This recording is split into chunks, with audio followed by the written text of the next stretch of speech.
আসসালামু আলাইকুম দোস্তরা। তো কালকে আমরা ঢালাই করেছিলাম, তো আজকে ধাপ গাঁথনি করলাম। তো অ্যাকচুয়ালি বিল্ডিং এর সৌন্দর্য হচ্ছে ধাপ। ধাপ যদি ঠিকঠাক যদি মিলাতে যদি না পারি, তাহলে ধাপ বুঝতে পারছি কিরকম ভাবে বিল্ডিং এর শো নষ্ট হবে। তো তোমরা অ্যাকচুয়ালি ধাপ গুলো কি করে মিলাবে? উপর থেকে টপ লেভেল টানার পর এই যে ঢালাইটা থাকবে, ঢালাইটা টপ থেকে লেভেল টেনে রাখবে এখানে, এখান থেকে সব ভাঙড়ি করে দেখবে মানে কয় ইঞ্চি হচ্ছে না হচ্ছে।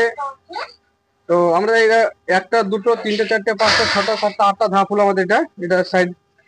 তো এদিকে আমরা টেনে এসে ধাপটা দেখাও। তো দেখতে পাচ্ছি ধাপগুলো আমাদের প্রত্যেকটা 6.5 ইঞ্চি, দেখতে পাচ্ছ? প্রত্যেকটা 6.5 ইঞ্চি, 4.5 ইঞ্চি বাই 10 ইঞ্চি। তো ধাপ করার আগে অবশ্যই সব হিসাব লিখাস করা করবে।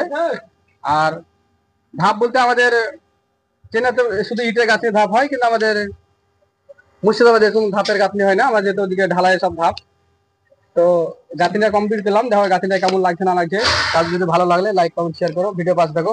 পুরো ধাপটা দেখো, এই সাইড দেখো, এর 3 ডালের সিঁড়ি, ওই সিঁড়িটা দেখো ওখান থেকে।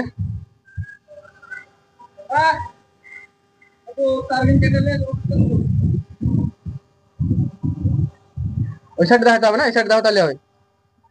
হ্যাঁ, দেখতে পাচ্ছ ধাপ।